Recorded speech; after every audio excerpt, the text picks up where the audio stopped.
I definitely was outside of the system for country music. I remember as the music started coming out, everyone said, like, who are you? Like, where did you come from? And I'm not in love, but I don't want to tell you. And we've been contemplating how to give it up.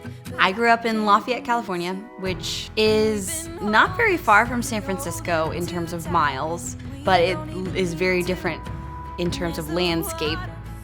The community is built for raising kids, and the community prides itself on that. The parents volunteer a lot of hours, and most of them, moms and dads, are working, and there's just so many opportunities for music programs in their schools.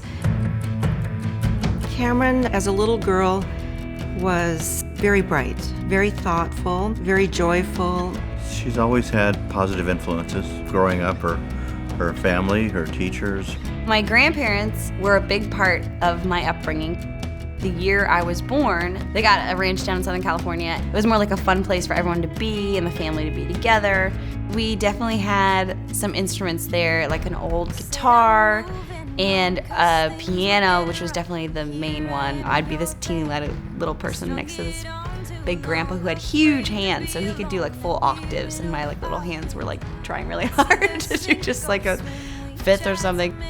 I'd play the low notes, she'd play the high notes, and I noticed it wasn't long before I couldn't keep up with her. So I knew she had great musical ability.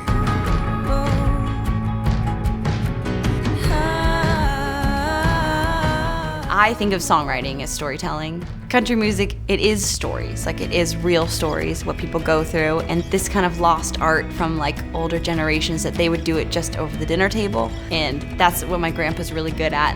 What my grandpa would do is like tell them when I needed to hear them, like here's my story of when I was there, and that's why you can make it through too. With Cammie, I loved her so much, I always had concerns, but we laughed our way through a lot of things. Get up and get back on that horse. That was our life. You kept going. I remember exactly where we were when she told me that this is what she wanted to do. It was like, you might as well tell me I'm going to go try and find that needle in two haystacks. I gathered up my band of kids that we all equally didn't know what was going on and sort of raised each other for 5 years. My manager, Lindsay, she moved down to be in Nashville with me. We shared an air mattress and had no money. When you're part of a community, you feel a little bit safer. Like, oh, it's okay, we're all going through it. The only community that I had was this group of people that made this music, and I think that's what made it so special. When I went to make this first album, Untamed, we did a Kickstarter, and we asked everybody to donate dollars so I could make an album that they hadn't heard yet. I thought everyone would be like, no, I'm not gonna support your habit of making music, but it was incredible how much people gave and cared.